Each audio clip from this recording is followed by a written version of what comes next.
With your neighborhood insurance rates, chocolate rain makes us happy living in a gay chocolate rain. Made me cross the street the other day, chocolate rain. Made you turn your head the other way, chocolate rain. It's straight quickly crashing through your veins, chocolate rain. Hello and welcome to episode 50, the Big 5-0. Oh! Dial H for Heroclix. Are we gonna bake a cake? We should have baked cakes. Too late now. We don't know how to bake. You mean we should have bought a cake is what you meant to say. I know how to bake a cake. What a fag. Welcome to Dial H for Heroclix. I am your host, Hunter Smith. Starting the offensive shit really quickly this week. With me I have Mr. Drew Alderson, the man who does more fingering than a piano teacher. In fact, I do. And I also have Austin Smith. That's right, he showed up. Hallelujah, brother. He actually came today. Giggity. Today we will have a full episode. To the true comment. Today we will have a full episode for you guys. We will cover what little news has been shared with us this week.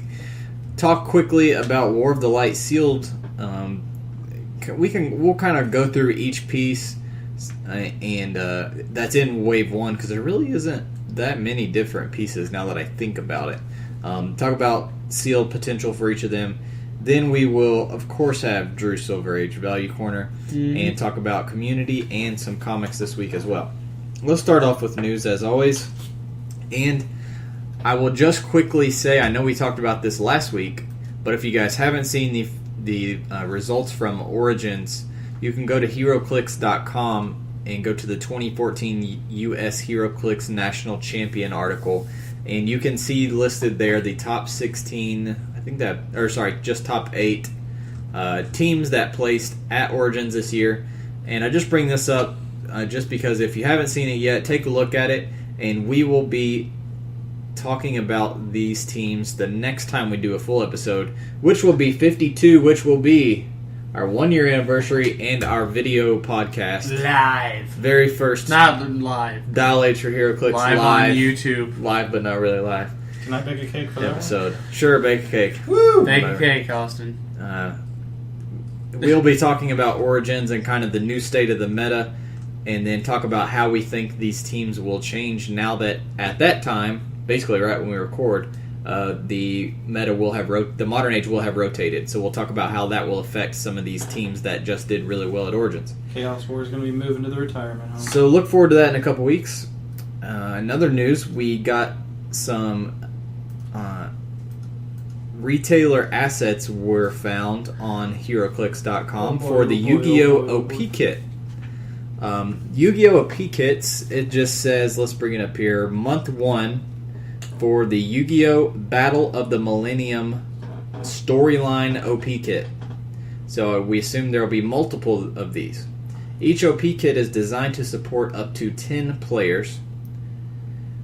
The OP kit contains 4 LEs, 11 3D resources, and 11 3D special objects, 5 maps, and 1 instruction sheet. So, there are going to be resources for Yu-Gi-Oh! And I don't think anybody saw this coming. I mean, we knew there was going to be some kind of Yu-Gi-Oh! OP kit type thing, again, with the Wave 2. Yeah. But I did not see a resource coming, that's for damn sure. So we assume it's going to, the one resource and then our starting relic for it, and then we assume we'll get more. Exactly what it's going to be, who knows? Sadly, won't even be able to use it in Silver Age. Yeah, you could use it in Silver Age. It's Yu-Gi-Oh! Yu-Gi-Oh! Is Silver Age. Yu-Gi-Oh! Silver Age. No, it isn't. Then they it's say spell and traps that you can't use. Yeah, spell and traps in Silver I Age. just thought you can use Yu-Gi-Oh! stuff. For now, that will be changed. I will think. But anyways, so that's really cool. Then get hype. Yeah, if you guys have any interesting theories on what the resource could be, send them to us at dialhforheroclix@gmail.com. Millennium Puzzle. That's the big one. I said it'd be cool if they could do like Exodia. You got to put the pieces of Exodia together. It's either a dual disc, a Millennium Puzzle, or Exodia. I think it's going to be a dual disc or Millennium Puzzle. Those are the two obvious Millennium ones. Puzzle's so sweet. The big thing that the news thing that we had to talk about today, though, is the WizKids announcement of the Con in Your Store program. Hardly. So at base, this sounds very Good. very welcome. Yeah. Because the way it works is your store orders a big shipment of Heroclix related items, either $250, $500, or $1,000 worth of product. And then when you make that order, you just let WizKids know, hey, we want the Con in Your Store thing added to our shipment of this product for free. Sound like a good deal, right? That sounds like a good idea. And depending on how much money you spent, you get different levels of prizes in those OP kits. So, for example, the $250 one gets you one 10-count brick of marquee figures. Doesn't say exactly what they are. A couple random convention figures. Then you get, and then 2 convention figures. The possible things that those 2 random convention figures could be are the old anniversary White Lanterns, the Wonder Woman Con, or one of the Horsemen of the Apocalypse Cons, or Moonstone Con, or Colonel Star Kick-Ass. Colonel Stars and Stripes. Kick-Ass Colonel Stars and Stripes. Those are the only prizes you get for $250. And then you also get the opportunity to sell the following things in your store: Shuma, Trinity of Sin, Spider-Man and His Amazing Friends Team Base, and Captain America Sentinel Colossal figures.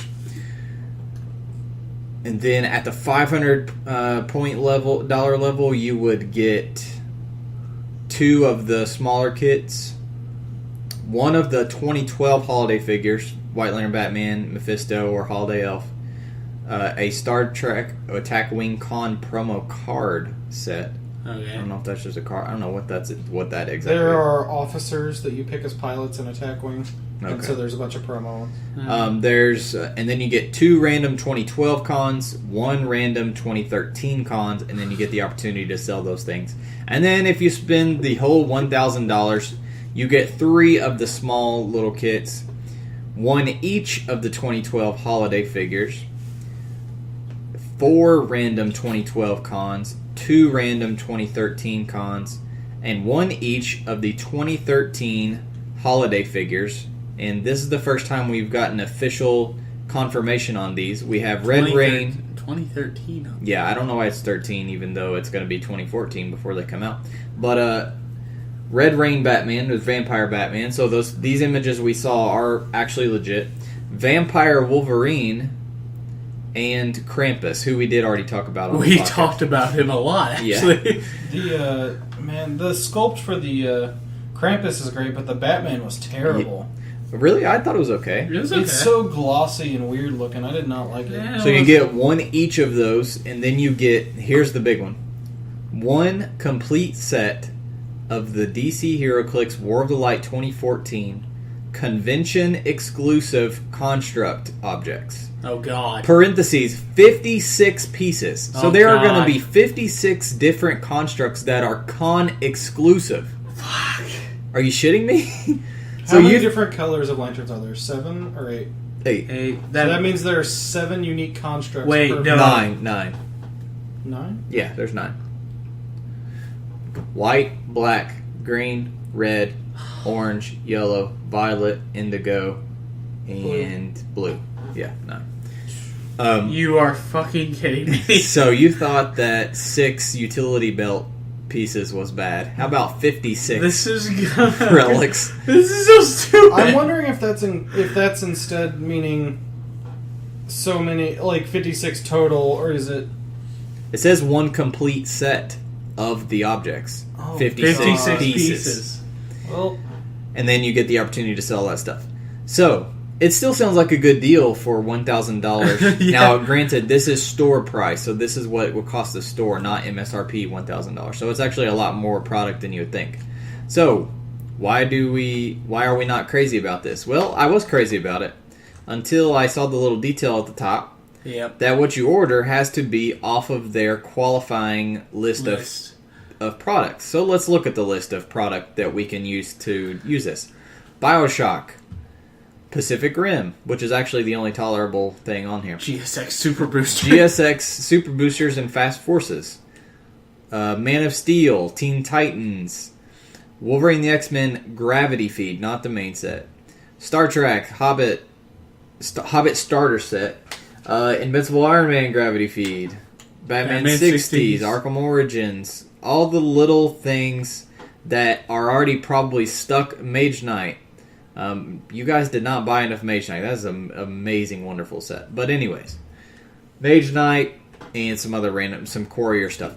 So you basically have to buy $1,000 store price worth of junk that will never ever sell at your store, unless maybe for the random store that just opened, just started selling clicks, and just started getting players that all just started playing Heroclix just now. This is perfect for that. Then what a deal. Jesus Christ, I don't have any Teen Titans. Otherwise, this shit is going to sit on your shelf for... This is a genius move by WizKids. Oh, God, is it? Genius. The first thing that came to mind when I saw what they were selling was like, I guess their warehouse is just getting a little bit full. That's exactly what it is, and why not try to move their stuff out of their warehouse and try to give us, cool stuff, some incentive to do it. And see, I get it. It's just, I don't see why anyone would do this. It's kind of funny because one of the problems they complain about is they're running out of storage space. Like, that's part of why we're getting delays and stuff like that, is they have no more warehouse space for all the new stuff. So for them to push this is actually a good idea. It just sucks that it's $1,000 of stuff. How much Teen Titans do they have left? I mean, after Gen Con and everything? Yeah, after Gen Con. There was a lot of Teen Titans at Gen Con. Did you see in their Dice Masters announcement, they mentioned that they're now the world's largest producer of dice? Really? Yeah. That's freaking nuts. I guess as many Dice Masters boosters as they sell. Yeah. But anyways, thank you, Austin Stone. so it's interesting. At least we got to know official confirmation on the winter convention figures. Hopefully, this is not the only way that we will have access to those figures. Hopefully, there's other ways, because I would like to. This get is those really dumb in some players' for hands. multiple reasons. I like it. We have enough problems ordering new stuff, let alone old stuff. Anyways, so if your store just started and have never sold any of that stuff, then by all means, this is a great opportunity for you. We But still have a case of Batman 66. for most stores, this is probably not what you're looking for. Unless the only way is if you bought $250 worth of that stuff and you thought you could basically do a sealed of that stuff for the people to show up and play a sealed of that stuff. You know what would be fun? And then try to compete for those prizes. But the thing is, the $250, the $1,000 level. At $1,000, you're gonna have to spend. That's like $2,000 MSRP worth of stuff. Yeah, You're gonna have to sell $2,000 worth of stuff to your players, and charge at least at the very minimum $25 a head.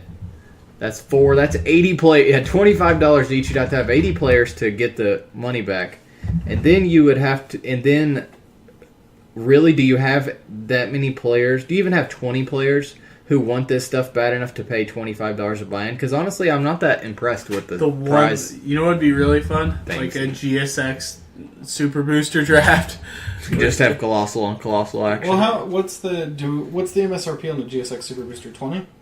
Nah, I'd say at least 25, but I'm not for sure.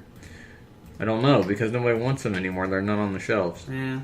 And then I kind of talked about it last week, but we do have a box with the black and white War of the Light lanterns, but still have no official word on how we are actually going to get those in our hands. So, because they definitely weren't sold at Origins. Yes, they were not sold at Origins.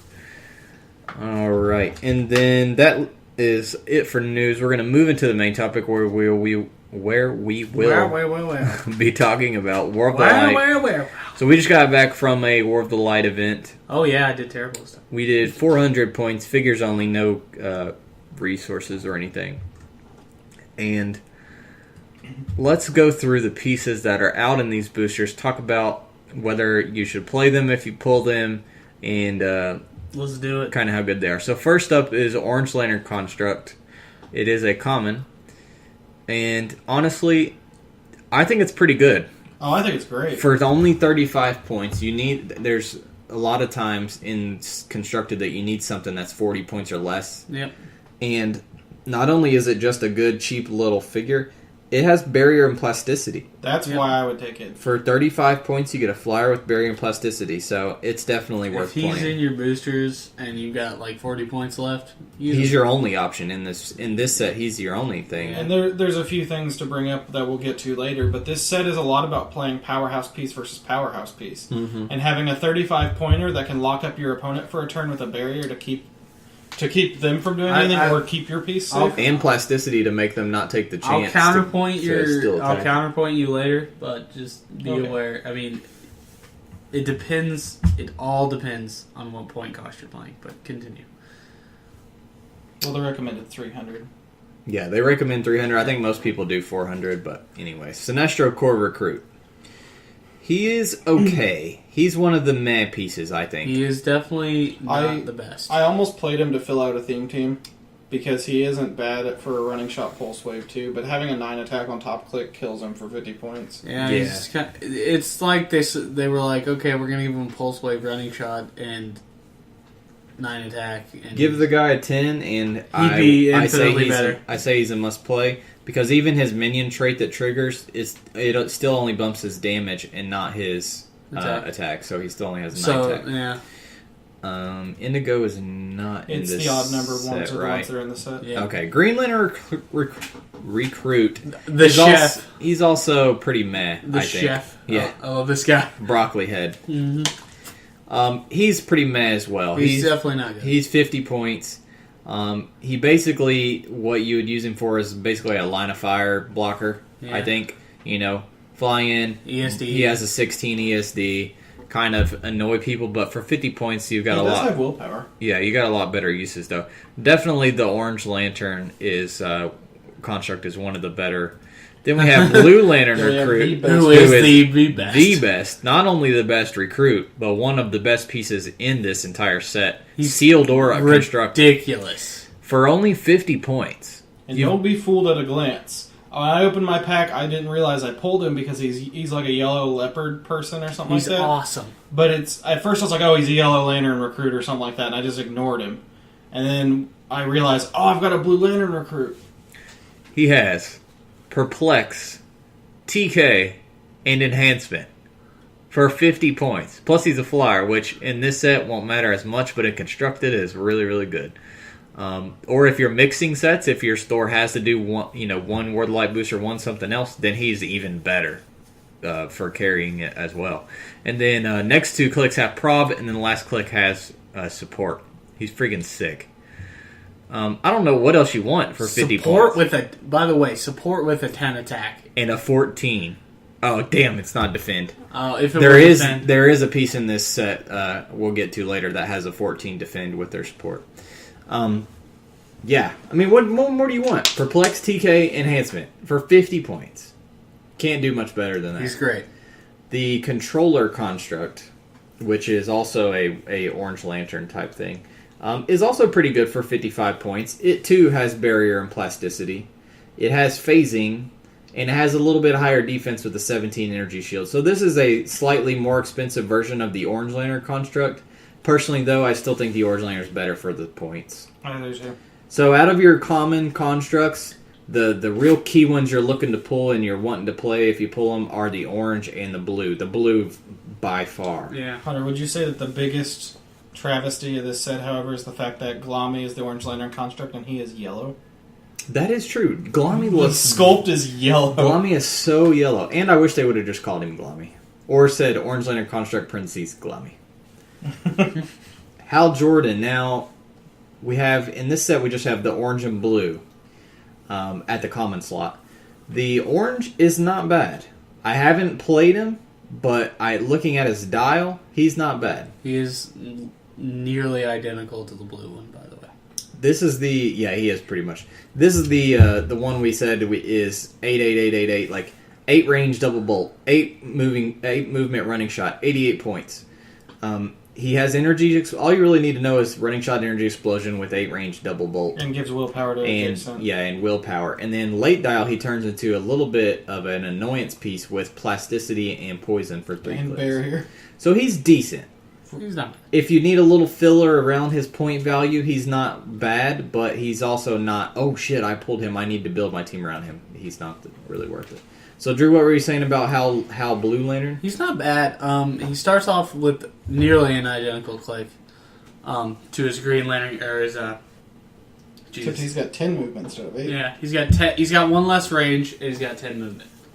But he's 104 points. Yeah. The cool thing about him, though, is that his Blue Lantern Corps keyword, giving them willpower, is a little better because the Blue Lantern Corps in this set are really good. Yeah, they're stupid. He doesn't have as much running shot, though. Yeah. And he gets perplex really early. He loses energy explosion, gets perplex. I don't really like him much at all, personally. He's not great. I think he's expensive. Yeah, he's a little too expensive. So Hal Jordan, Blue Lantern kind of stay away. Next we have Romont Rue. Now I have not played with him. Have any of you guys I played have not or even seen seen him? him. Okay, so let's just objectively look at the dial. We got 77 points for a TKer That can carry. and that can carry and a perplexer to only decrease combat values. Meh.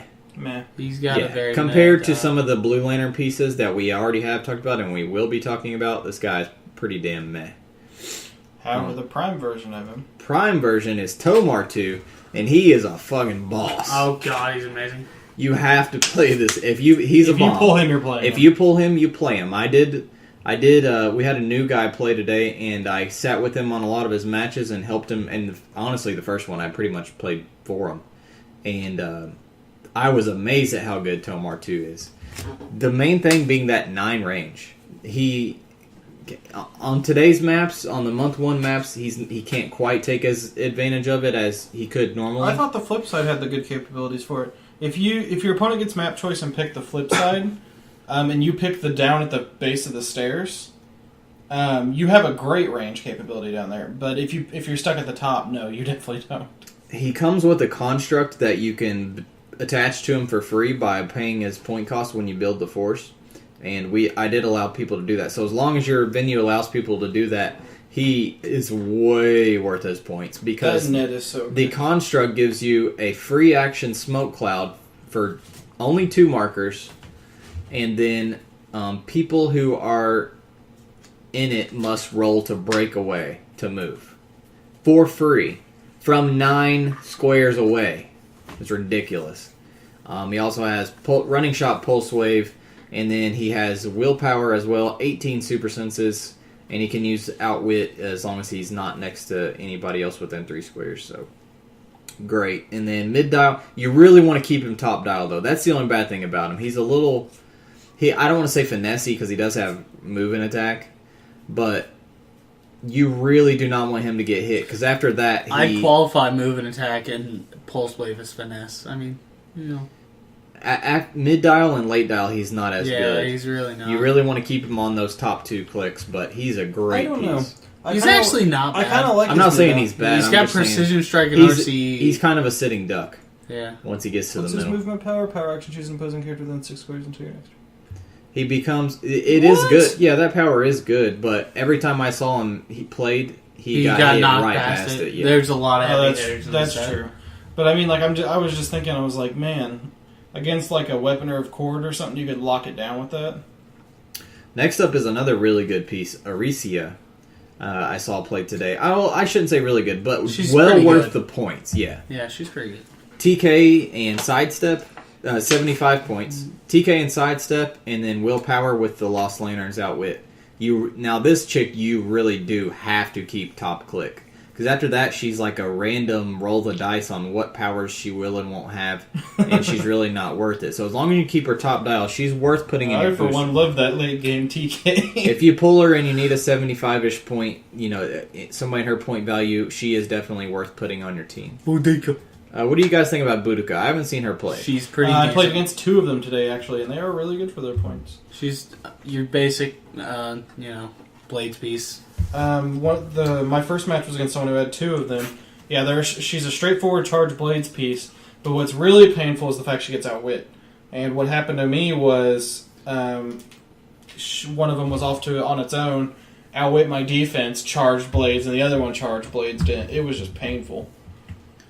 Next up is my man, Bedovian, Oh, who wouldn't be quite as good on today's maps, but my god, if you play this motherfucker on the bridge with his 10 range... Get this motherfucker a resource and see what the fuck happens. He is so good. He may even be potential meta. I know I said it a long time ago, but that armor keyword might earn him a spot in the meta. On He's some so teams. good. So for 115 points, you get a piece with 10 range and special movement power that really is key when you're playing him. When it's not your turn and no other characters are within 2 squares of him, lines of fire to him are blocked. So he's outranging you with sharpshooter. I love the flavor text. And you can't get next to him. Did that rock just blink? Then he already has amazing values with an 11 attack and a 3 damage. RCE. If that's not good enough, you give him RCE and you give him Precision Strike, which actually works with RCE. Yep.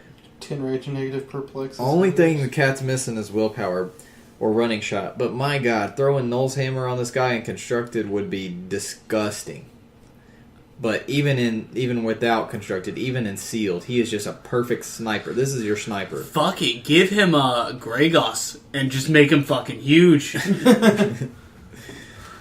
doesn't need willpower. And you don't have to worry about him being seen with his giant size because you can't draw lines of fire to him. Yeah. So I really like him. Has anyone seen Lissa Drac played? I played her today. I played against her. Well, I played her once. She's... Okay. She's annoying as shit. She's annoying, but only if you get the right pieces. How's she work? She has a prop that's traded that she can use regardless of range and line of fire, but only to target opposing characters with it, and only when they attack a character with a keyword she possesses.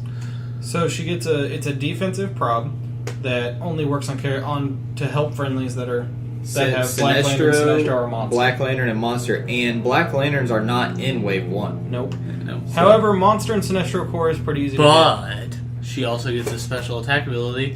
She's perplexed, but don't decrease combat values. But when she does, friendly characters targeting that character can use Precision Strike. Well, that's nice. Yeah, that caused me a lot of problems. And later down her dial, which is when, she has 6 clicks, so she's not the fullest dial, but she gets Steel Energy and Exploit. And she's got Barrier top click too. My last round was against someone who played her with the Triple Wolf Girl, and so he would perplex down my defense. The wolves would attack with blades, and they'd have Precision Strike for all 3 attacks. Nice. And little stuff like that. There's a lot of good combos with her, and Prob is really important in this set because once again, big hitters, stuff like that. And attack values aren't super high in this set. There's a couple pieces with high ones, but yeah, not necessarily. Another thing I like about her. Actually, there are a lot of 12s, and we'll start getting into them. Yeah, but they cost like 200 some points though. I no, fucking Zillius has a 12, and he's only 100 and. Yeah, but Zillius is cute. He doesn't. I know. We'll talk about it. He's so cute. Can't wait to get my hands on Zillius. Lissa is another thing I like about Lissa real quick is her top dial. Like her special things, her prob and her perplex are all free actions. So why not use the barrier as your power action? She's not bad. Let your guys get your hits in, then barrier in to safety. Mongol at 23. Oh, Mongol's awesome. Have you guys played with him? I played against him. Yeah, I played him. How's he work? Mongol's 165 points, 7 range, 12 movement, charge, flying, 11 attack, super strength, 18 defense, imperv, and indom, and a 4 damage special damage power. He has a trait, Thrall of the Black Mercy. When a character with a Black Mercy token would have 1 or more damage or action tokens removed, remove the Black Mercy token instead. Give him a free action to make a closer ranged combat attack targeting an opposing character with a Black Mercy token, regardless of range and line of fire, if he hasn't already attacked that character this turn. And the Black Mercy tokens are caused by his attack power, which he gets on his second click and on, which is Black Mercy's Bite. He can use Incap. When he does, hit characters are also given a Black Mercy token if they don't have one already. So not only does he give them a normal action token, he gives them what is effectively a buffer, where if they go to clear action tokens, they have to remove the Black Mercy token instead. So it's kind of like a double turn down with him. Mm-hmm. And on top of that, he can then target them the next turn, wherever they are, if they haven't removed it. So it's really powerful. A lot of people will keep him on his top click and use him as a straight beater character, but his second and third clicks are really good, especially if he gets up on somebody, gets hit for like 4 or 5, and he doesn't hit his imperv. Lands on Close Combat Expert, the Black Mercy's Bite. He has, of course, the typical perplex negative combat values, but he also gets an additional bit where when he does it, you also modify their attack value -1. I'm not a huge fan of the dial construction, though. I think he's got an amazing trait and an amazing end cap, but I would want him to have that top dial. Yeah, I would rather him have running shot. Like, if this guy had running shot and that special thing top dial, 5 out of 5 stars, 6 out of 5 stars. Yeah. If he could running shot, 7 range, give these special tokens that slow the game down, and he had the special perplex on top of that. But that's why there are hammers, Hunter. But the other thing is that his perplex is really powerful because a negative. We've seen what a +2 on attack can do. A -2 on attack is painful, though. You can really lock somebody down. I mean, shoving a 12 to a 10 is huge. Yeah. So he's a decent piece. Yeah, I don't know if I would say I pull him, I'm going to play him guaranteed, but he definitely have my eye. Oh boy! Now, one guy who if you pull here we him, go. if I you pulled pull 2 him, today. not only do you play him, you do a little dance and you make a little love. Get is down tonight. Weapon or Accord.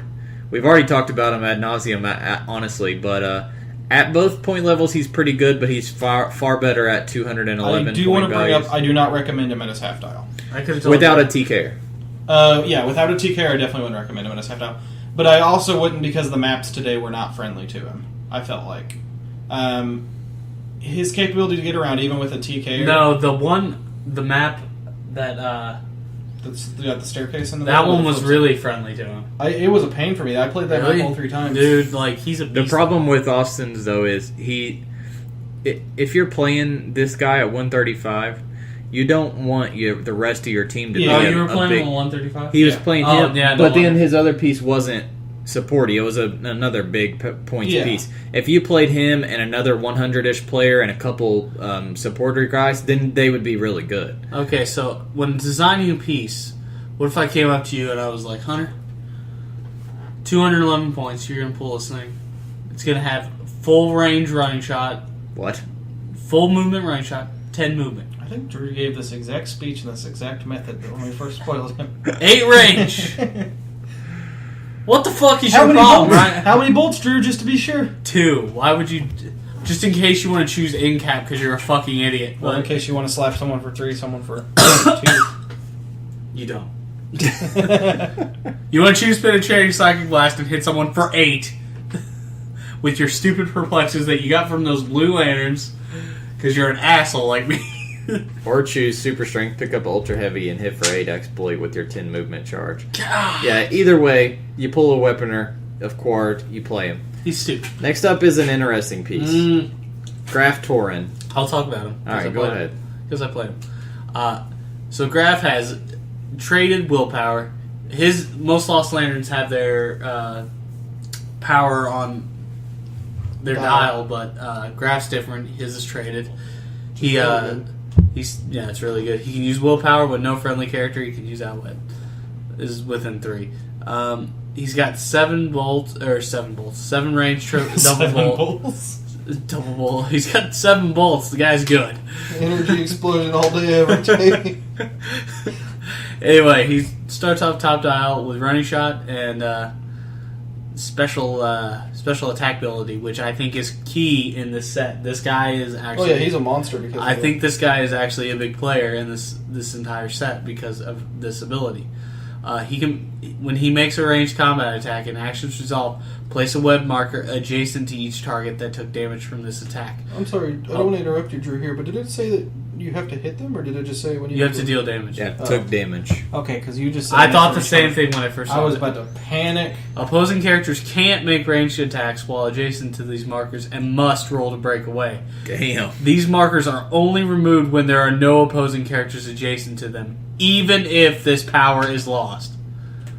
This guy's pretty legit. With how in much this range set, is in this set? Yeah, I was gonna say everybody is all about the running shot. He in is this a set. bit expensive, but this guy might, in fact, be the answer to Weaponer. Not when you consider traded willpower and potentially traded out wit. I don't think he's that expensive. Yeah. And he always has running shot or sidestep as well. And it's worth mentioning, Weaponer isn't like Quintessence or anything. You can outwit him. I know. Yeah. But good luck. Yeah. Anyway. Yeah, I like Graf. I like Graf a lot. He's really he's good. a piece I could definitely see myself playing in Constructed. Next up is another must-play piece. Oh, God. Brother Him. What an asshole. I think we also talked about this guy extensively. Yep, he's only 85 points, and for 85 points you get an amazing, not just top dial, I like his dial construction all the way down. Yeah. He has Perplex, I like him all the way Enhancement, as well as Enhancement, he also buffs adjacent's range +1, and he has Prob Control. And if all those amazing free actions weren't enough, he has an 8 range barrier. So, he's got an amazing top click. Then on the next few clicks, not only does he keep a lot of his supporty powers, but he can kind of hold his own with Range Combat Expert. He won me War of the Light. And this is the guy who I was saying on his last click has a 14 defense support. He doesn't have a back click. So, great 85 point piece, and almost a must play if you're playing Blue Lantern Course. So he's a big... Well, hell, if Pretty you're playing much- anything, he's almost a must play. Yeah, if you pull just him, play him. if you pull him, you play him. Kyle Rayner, Blue Lantern. We've talked about him. He's pretty solid. He's Especially since all the other Blue Lanterns in this set are really good. pretty rock hard. He's a range piece as opposed to most of the Blue Lanterns, though, isn't he?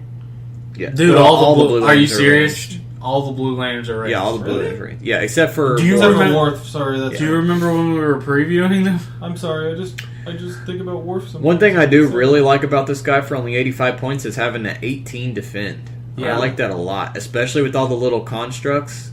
Like, can you imagine him with a bunch of the Blue Lantern and the Orange Lantern, a couple, even just one of each, like giving those guys 18 defend on top of their energy shields or whatever they have. Yeah, dude. It's pretty fucking good. He also has running shot top clicks, sidestep the next 2 clicks, and then some special supporty stuff afterwards. But pretty solid dial for only 80. It's the cheap point cost that wins him over for me. I think he's solid. I love him. White Lantern Kyle I played against, my guy that I was helping played against today. Yeah. He's interesting. I think he's okay. I actually like the blue one a little better for the points, but this guy is good for his points too. Especially because we talk about on this cast sometimes, we're big fans of mid-dial hypersonic. Yep. All of a sudden, your opponent hits you, rushes up, finally hits you in melee after you've been running shotting them with your 8 range and just outranging them. They finally move up on you and hit you, and then you go into hypersonic and you just hit them and get away. You know what everyone's a fan of too, besides mid-dial hypersonic? Late dial stop clicks with regen. Yep. And then a special attack power with his running shot. When a friendly character within range and line of fire is given an action to activate a standard power, Kyle can use that standard power until your next turn. And an interesting question came up, and I meant to write it down. And you know what? I'll look this up, and we'll talk about it next week. Is if his power could borrow standard powers that are within special powers. Meaning, like, That's a good question. if... Well, it does say to activate a standard power. It doesn't say... Because, like... Kyle can... Yeah, I Yeah. know. So I would think that it would. I would think it would too. if you have a special white power that says you can use Perplex, but only to modify increased combat base, I think that would mean Kyle could use regular Perplex. Yeah. But I'll look that up, because a lot of people asked me that during today's thing, and I ruled it that he could, but I'm going to double check on that. But anyways, great piece for 112 points. Also if you pull him, be interested in playing him. He's worth looking into. Definitely. As if we didn't have enough really good Blue Lantern Corps pieces, there's yet another one, Sister Cersei, who is a 6/6/6 instead of all the 8s. 6 range, 66 points. First. Perplex, TK, Prob, all on the top click. Willpower. Willpower TK is awesome. Then she gets a special attack power if you can hit it. That is pretty good. It's in 2 random clicks in the middle of her dial. She has Empower or Enhancement. You get to choose which one you want at the beginning of the turn. And she has Support. When an adjacent friendly misses with an attack roll, she can use Support as a free action targeting that character.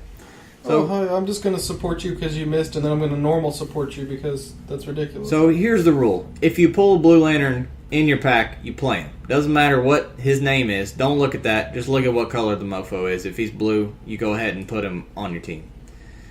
Saeed, I have not played with or against. You guys know anything? I haven't even seen him. I've gotten side. I own side Blue Lantern, but I haven't seen the Orange Lantern. How does she play Blue Lantern wise? She's Blue Lantern. She's got 9 range triple bolt. She's got sidestep, prob. She gets an attack power. She can use incap and precision strike. When she uses incap, she deals each character 1 damage. That's good. It's with triple bolt. I love triple bolt incap. Even though that's a lot, 175 points for somebody who's incap, but triple bolt incap plus dealing damage and precision strike, so that damage would.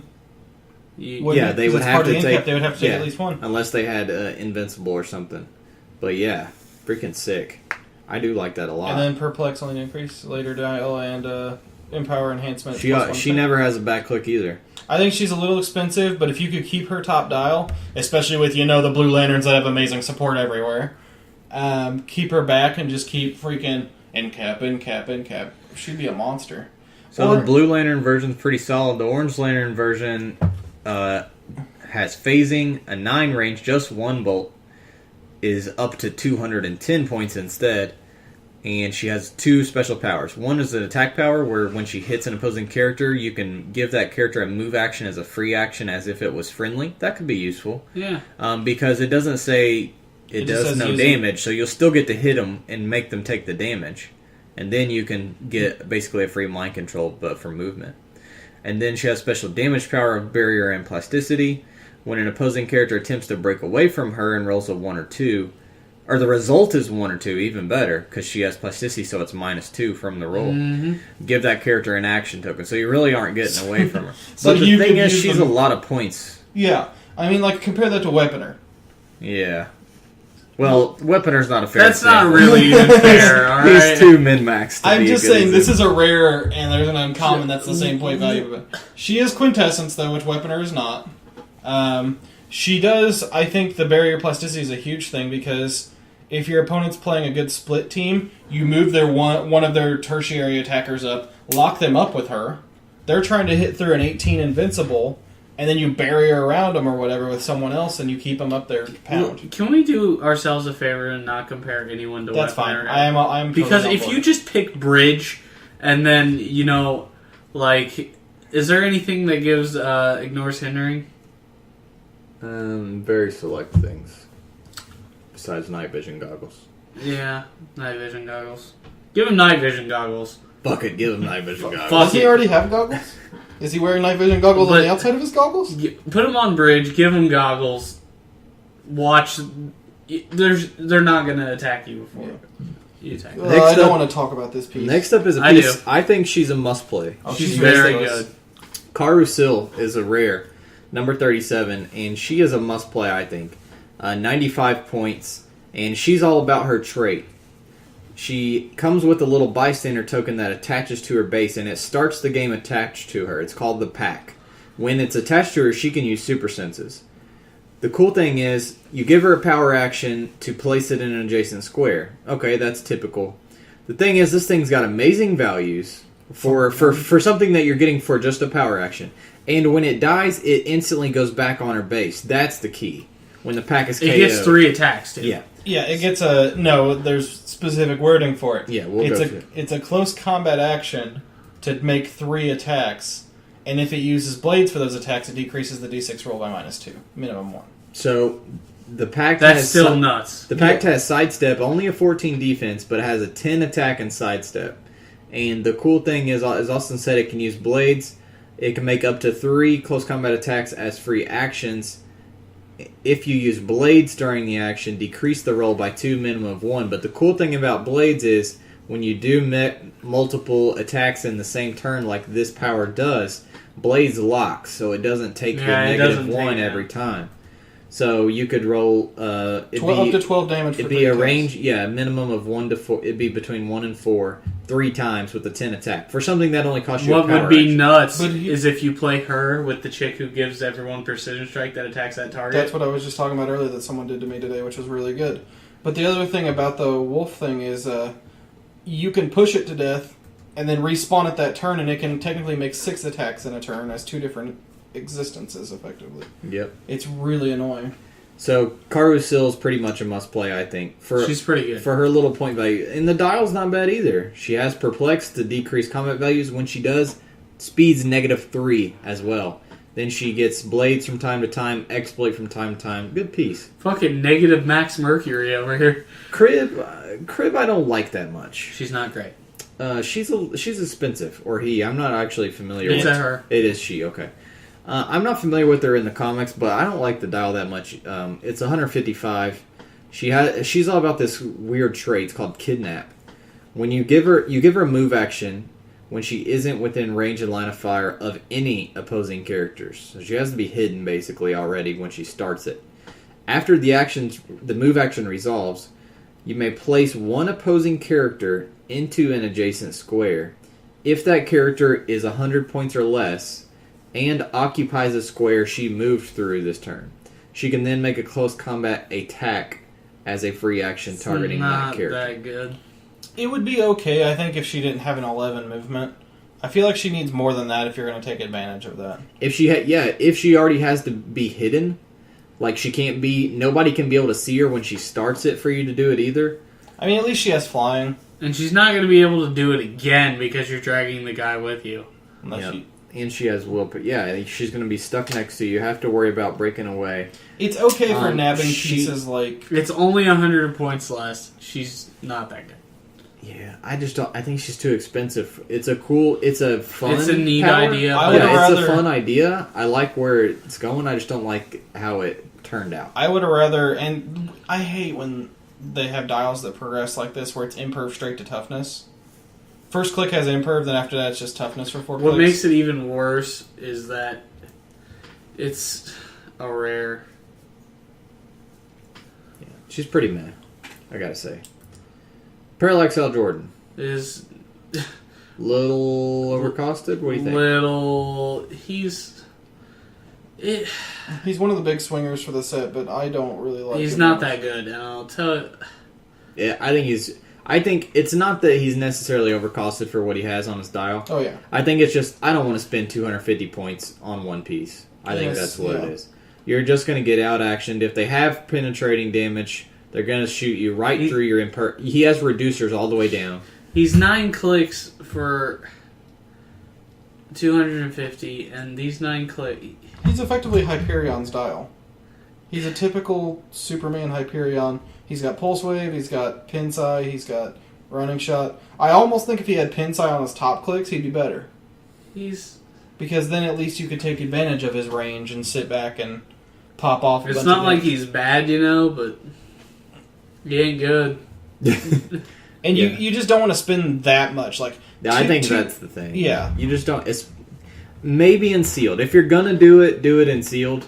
But still, unless your venue is playing like a 500-point tournament for your Ward the Light or more, then he'd be okay. He's a really cool piece. But when an action resolves during which a square of blocking terrain was destroyed, remove an action token.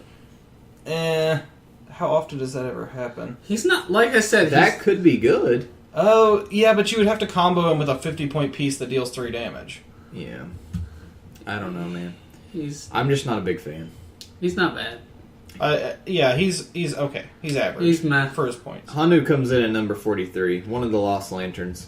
He has some really cool stuff. I think he's pretty good. Oh, I like him. I think he's damn good for sealed. Yep. He's 160, which is a little pricey, but this dial's worth it. Charge and a special attack power of willpower. His Lost Lantern is on his attack power. He gets willpower and then outwit if there's only Lost Lanterns within 3 or no one else. He has a trait, though, that's really good. Once per game, he basically throws his ring away. Once per game, you give Hanu a free action, and he has a range value... he puts his ring on. He has a range value of 6 for the rest of the game. He starts off with 0.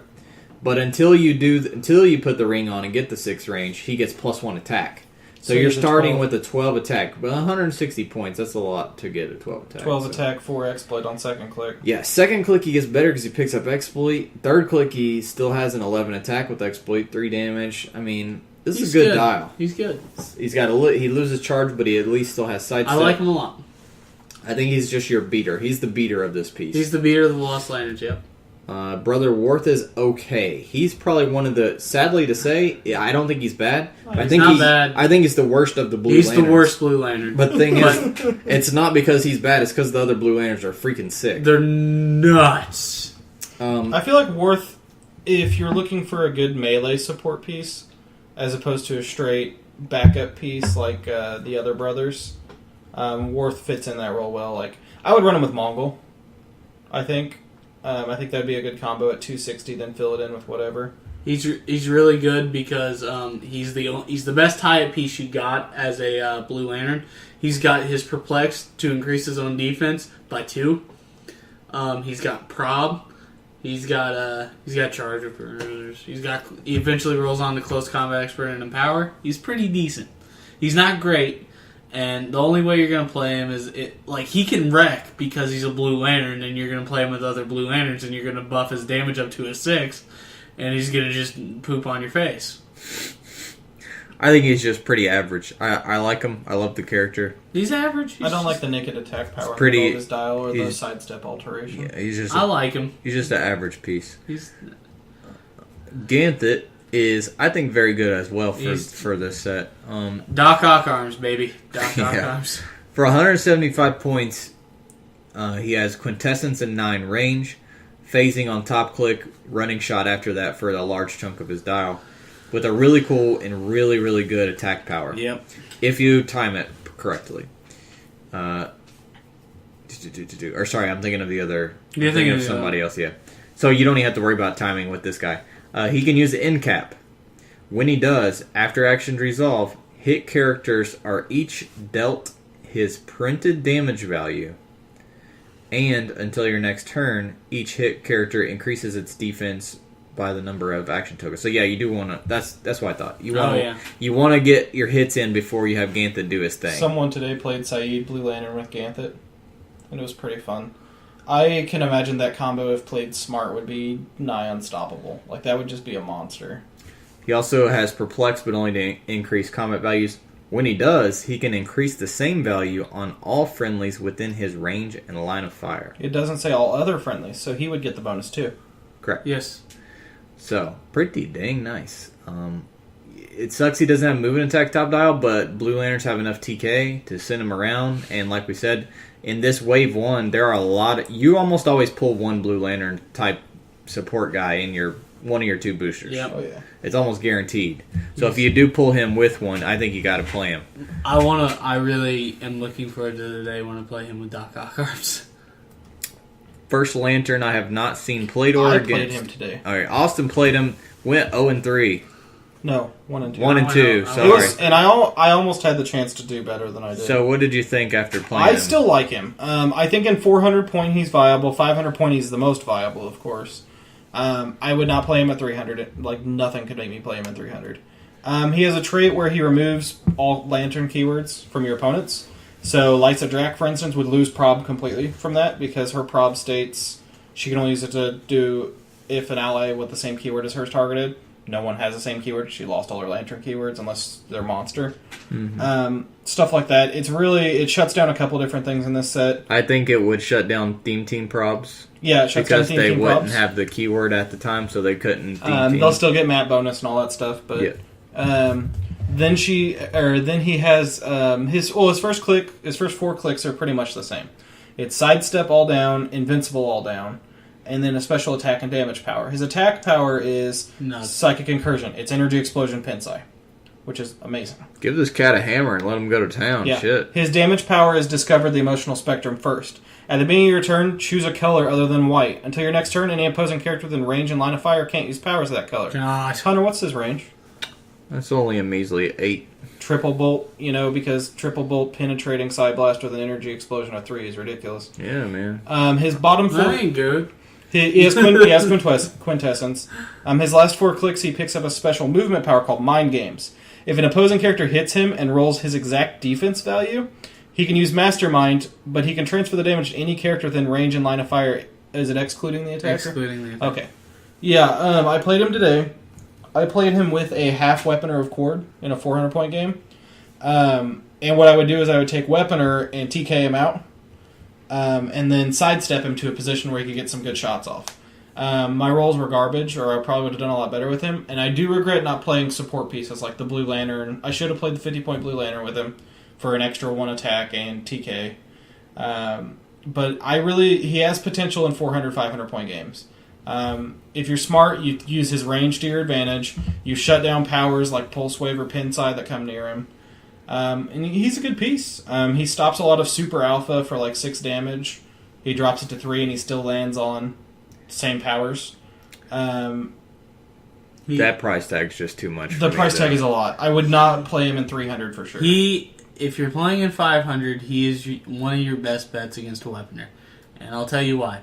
You use his power, you choose yellow, there goes Pulse Wave. Now he has to go through... Well, no, there's a big discussion on that because me and Hunter have to look it up still. Oh, yeah. Basically, his attack power... Or basically, he allows you to pick a color of power other than white.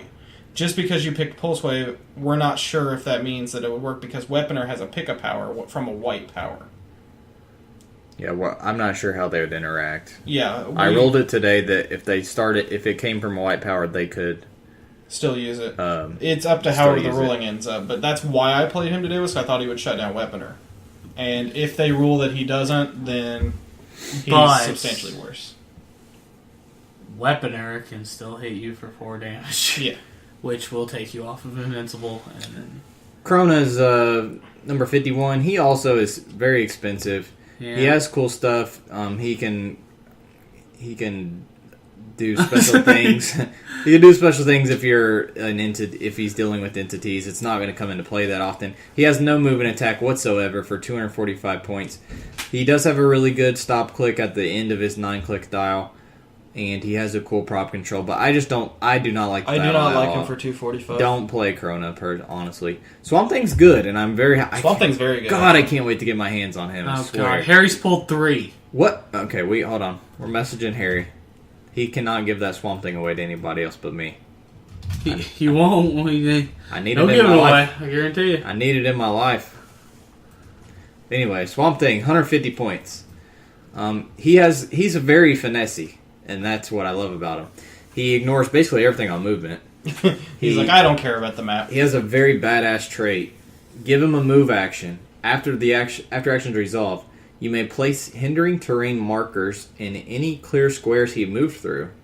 And he may make a close combat attack targeting one opposing character occupying a hindering terrain marker that he just placed. And he has a whopping 12 movement at the start for a Swamp Thing. That's pretty impressive. So here's what's confusing me. At 150 he gets something that good, and then at 155 that one person gets the kidnapping that's really meh. Yeah, and she has the start where nobody can see or do it either, and he can just fucking ignore everything, just go wherever he wants, do whatever he wants.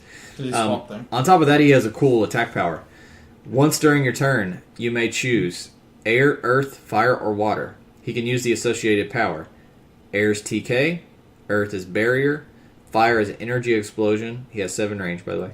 And water is shape change. So, different things for different situations, whatever you needed with him. He's not big on dealing crap tons of damage. He really is kind of a control and finessey supporty piece. He can do damage though. He starts with he can do. He has solid debt value. He's got 7 range. He's got Indom, and he's got 4 damage. He makes Crib look like a bitch. The other thing is he picks up support on his second 2 clicks, enhancement down dial. But I am privy to a special damage power in 400, 500 point games paired with some strong tent poles. Yeah, the special damage power is when a friend is mid dial for 4, 5, and 6 clicks. When a friendly character within range and occupying hindering terrain, remember, not hard to do after his trait, especially at this point in the game. Because it doesn't sound like that the hindering terrain's like ever removed, is it? Yeah, no, it just says you place it. It doesn't say you ever remove it. When a friendly character within range occupying a hindering terrain would be KO'd, roll a d6. On a result of 5, you click them to their last non-KO click and heal them 1. So they'll still have 2 clicks of life left. And they're assigned 1 action token. And they get an action token. And they are now assigned 1 action token. Friendly would be KO. So they'd still keep any action tokens they had and they're given to an start extra with. one. On a result of 6, you click them to their last non-KO click, heal them 2, and remove all action tokens. Now, a 5 to 6 I mean, it's not like this That's is... super census. That's not like... Yeah, I mean, that's 33% chance whenever any of your dudes die that they're not going to die and your opponent's still going to have to deal with them. Because think about... And that doesn't sound maybe that impressive, but if you think about this is one of those powers I like where if you honestly actually think about it, it affects the game way more than you might top of the head like think about it. Think of how many resources you put in. You almost spend an entire turn trying to take out one specific character, sometimes even 2 turns in a row. And then if you invest, especially in this set with all the big hitters, and then you invest that many points or that much of your time and resources of your team into taking this person out, and then they just don't die. That's huge. Especially if you hit the 6 and they're out of action tokens, and you just double action to take them out. That's huge. Not because you, not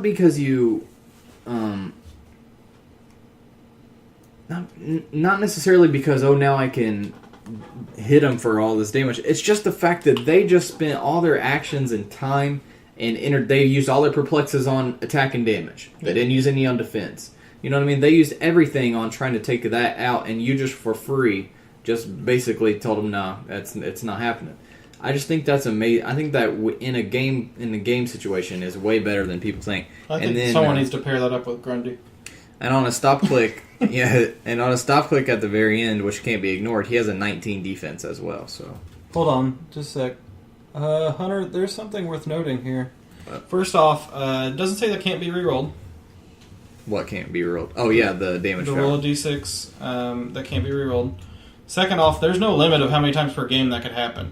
If you're a lucky son of a bitch, you could keep hitting 6s nigh infinitely, and they would be forced to kill your Swamp Thing so they could kill your other pieces.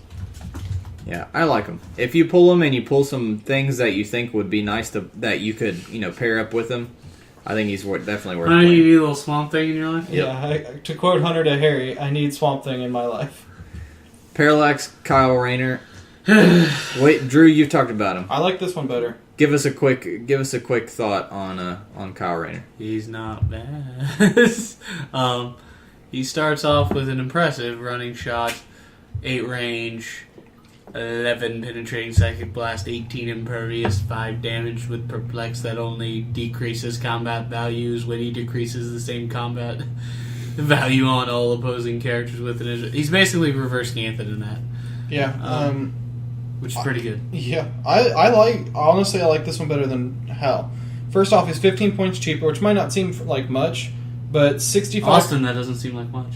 But 65 points to spend instead of 50 is a big deal. Is it? In sealed, yeah. Tell me why. Because there's a lot of pieces that are 65 in this set. Are there? Yes, go to the constructs. There's a bunch of them that are 65. Are they 65, Austin? Drew, I'm going to punch you.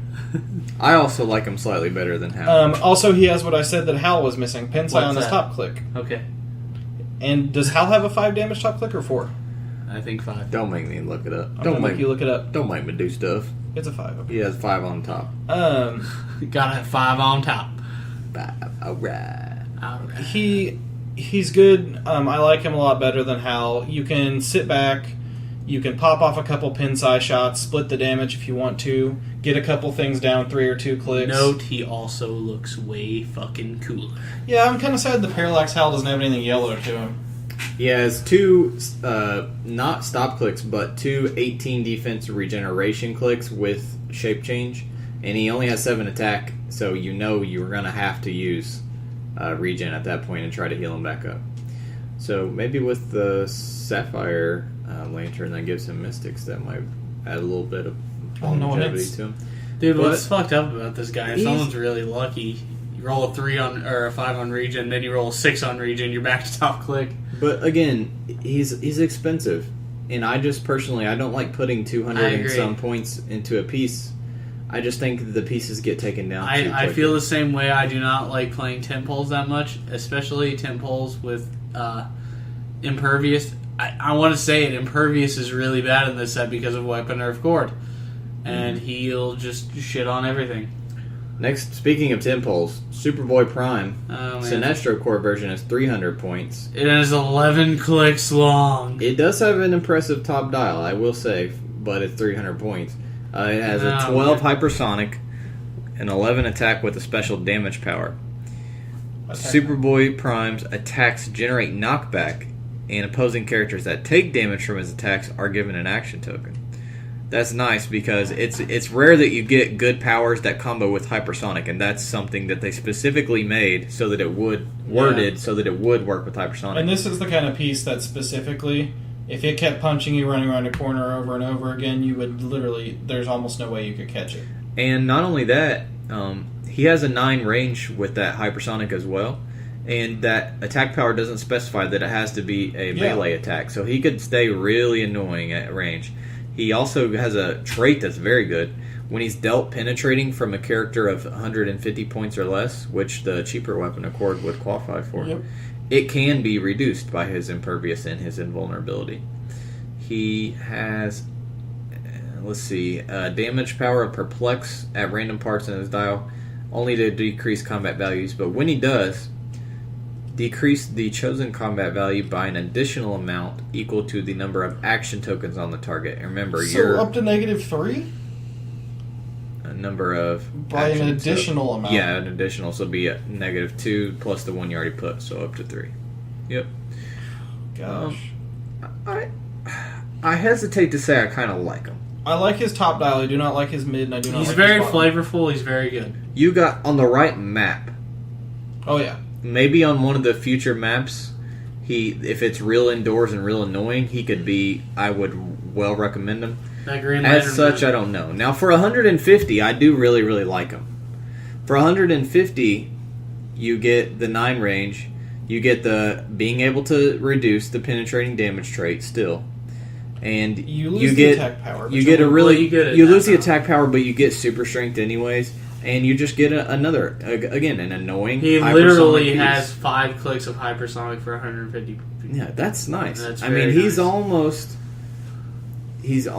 150 point Superman level. He doesn't have outwits. He's not as good, but pretty good. That's pretty hard to do. He does still have. He starts to also top dial with the special perplex. So I honestly like him a lot better at 150. Yeah. You know what's brutal about that perplex? If an opponent's double actioned up, -3 to defense, and just blast them. Then we have Superboy Prime, a Red Lantern version, which I do like a little bit too. He's okay. 190 points, also with hypersonic top dial for 3 clicks. Super strength, a little bit better values. He has an 11 super strength and a 4 range combat expert, and he has invincible instead of impervious. He gets the special attack power mid dial. He loses hypersonic. He picks up charge and exploit instead, as well as the special attack power of poison, penetrating poison, and opposing characters cannot counter his other powers or abilities or modify his values. He's okay for 190 He ain't points. bad. He's not bad. He's a 3, maybe 3.5 star. His regen power is pretty good, too. Last piece or 2 pieces left to talk about, but Zillia Zox.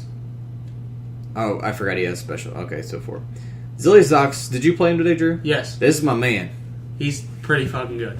Good. That's what I like to hear. He's 106 points. He doesn't have Indom, which is a bummer, but he starts off with a 10 charge, 12 attack, 18 defense, 4 damage, and he's got 3 white boxes. He looks like a Brave and the Bold piece right now. 3 white boxes for his first 4 clicks. He's got a very awesome attack power. He can use Blade's Claw's Fangs and Plasticity. I know what you're saying, Drew. Why would you use Blade's Claw's Fangs when you got that 4 damage? Well, let me tell you. When he rolls a d6 for Blade's Claw's Fangs, put a number of bite tokens on this card equal to this printing damage value minus the result of the d6 roll. So minimum 0. But I'll tell you why this is good. If you do roll a 6 somehow, give him a free action, you can remove 2 bite tokens from his card.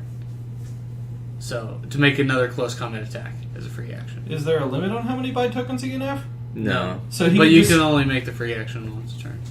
Right. Yeah, but you could still keep building up bite tokens and just Yeah. whenever you need them. Yep. So he's in your face. He's got plasticity. You ain't getting away. He also has that penetrating poison. He has penetrating poison, which is He has shape change and toughness as well. And basically, go ahead and roll blades, because like Drew said, you roll a 1, well, that sucks. But at least I got 3 bite tokens now, and if I really want to, I can remove 2 and I make another attack. I can't use blades because it says make a close combat attack. You're not making an action the second time from the tokens, but still, there's a little bit of high risk or moderate risk, high reward instead of plasticity, penetrating poison alone is almost worth it. And then shape change too to kind of help. It's like, dear God, get him away from me. Isn't there someone that increases the damage of it too, or something? I don't know. Atrocitus. The poison, Atrocitus does. But we won't see him till a different set, sadly. I like him. Month 5 and 6. I like him. First 3 clicks he has that, and then he gets exploit for 3 clicks and regular poison. I like him for only 106 points. You know what I would like him with? Brother Worf. You know why I'll actually recommend him for sealed though is because, like we've been talking about, there's so much range dependent stuff. Yeah. He's an annoying get up in your grill, make you deal with this penetrating poison. You can't get away and do penetrating poison, shape change, and a really good power where you can get multiple free attacks. Yeah, Zazilia's Zox Bazooka. You load him up with a Blue Lantern with TK. You shoot him across the map. You perplex his defense 3 times with all the Blue Lanterns. With Brother Worth is +2 to his defense. You shoot him across the map adjacent to that Kyle Rayner parallax, and you just laugh. His prime version, Gallius Zed, is a Green Lantern. He's pretty good too. He's 120 points. He comes with the construct. Which one? He comes with the construct, but I'm not sure it's what the it hammer. is. Okay, let's look up the hammer that he comes with. It's Quake. Do they have it listed on here? I'm yeah, sure they do. Mallet. It's a mallet. It just gives him Quake. That's it. Okay. For 4 points. For 4 points, not bad. So let's look at his dial and see if he actually needs Quake. He is 120. He has charged super strength with a 10 attack and a 4 damage. I'm not using Quake. He has a trait. He can use Sidestep. When he is the friendly character farthest from your starting area, modify his speed and attack +1. When he makes a close combat attack, it generates knockback. And then a special damage power gives him willpower and a 4 to 6 ignoring of outwit or perplex when he gets targeted with it. So I don't think he's great for his points. Yeah, he's okay. He is outshined a lot by Zilius. Yeah, he's okay. He's not bad. I'm not going to dissuade people from playing him if you want to play him. But I definitely don't. He's not a must-play. I love him. The chases we're not going to talk about much. I will say one thing about the chases. For the vast majority of them, you are better off using their possession and not playing them. Absolutely. Like almost all of them. I'll go ahead and say, for any of them, if you pull them, don't especially Parallax. Any of them, though. I'm serious. Especially Parallax. Just play the 25-point version, look at what powers you get, figure out which of your other pieces need it the most, and then throw it. It's like someone saying, hey, you can use this resource and see it. While we're talking about the possessors, should we go ahead and say the ruling on them where they do break theme team? This is worth noting because this will come up on events. They count as a character on your force. So you compare their keywords to everyone else, including the character that they're possessing, which they give their keywords to anyway. They count for or against theme team, so they will break it. It's worth noting that there was a lot of confusion on that because some people didn't know, are they characters, are they something special, or what? Last thing we got to talk about is very important, though. Oh, God. Despotellus. He is nuts. We've already talked about him a whole lot. We'll just say he is absolutely a must-play. Who does he compared with? He's probably the best. Kyle Rayner. Really? Yeah, one of them. He's like the rare prime, isn't he? No, yeah. Oh, man. Good luck getting a Despotellus, but if you do, buddy, if you don't run Despotellus, you're an idiot. I'll go ahead and I'll say this. He's better than Weapon of Cord. I will say that, too. Yeah. For point to value, for point value, like point I had efficiency, to fight him and a Weapon of Cord. He's better than Weapon I'm sorry, Drew.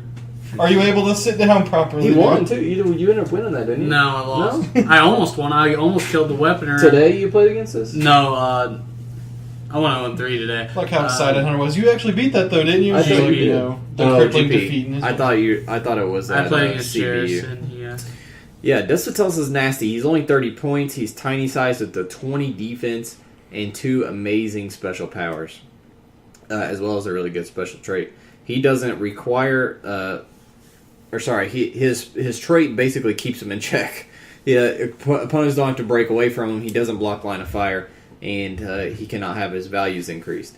The cool thing is his 2 special powers.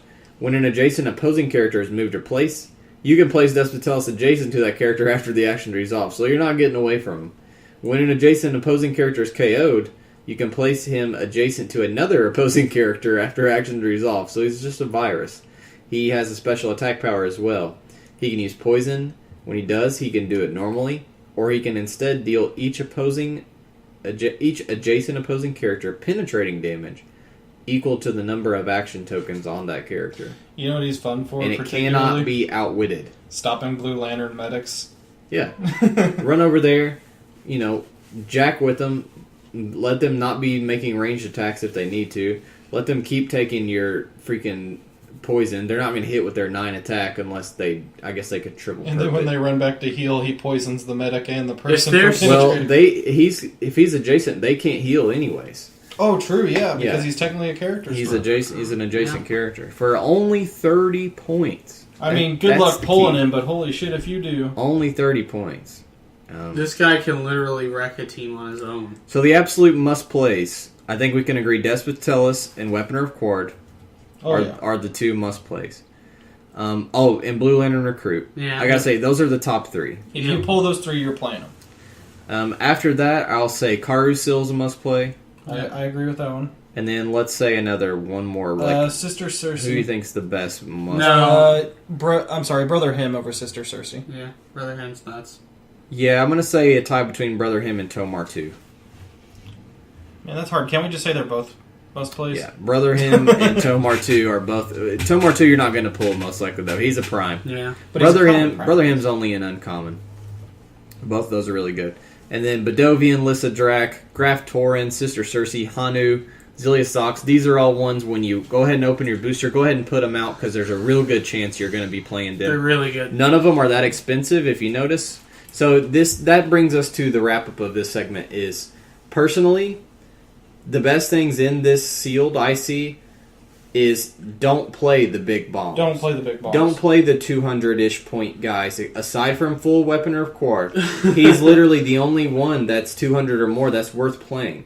Because I would definitely say that. They get picked apart by Weaponer of Quard. A Bedovian and a Zox and a couple Blue Lantern guys. Or, somebody who's good but kind of cheap.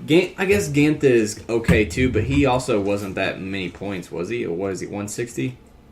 175. Or they'll get picked apart by a game. Think about this. Oh, you just spent almost 300 points on your giant Parallax, whoever.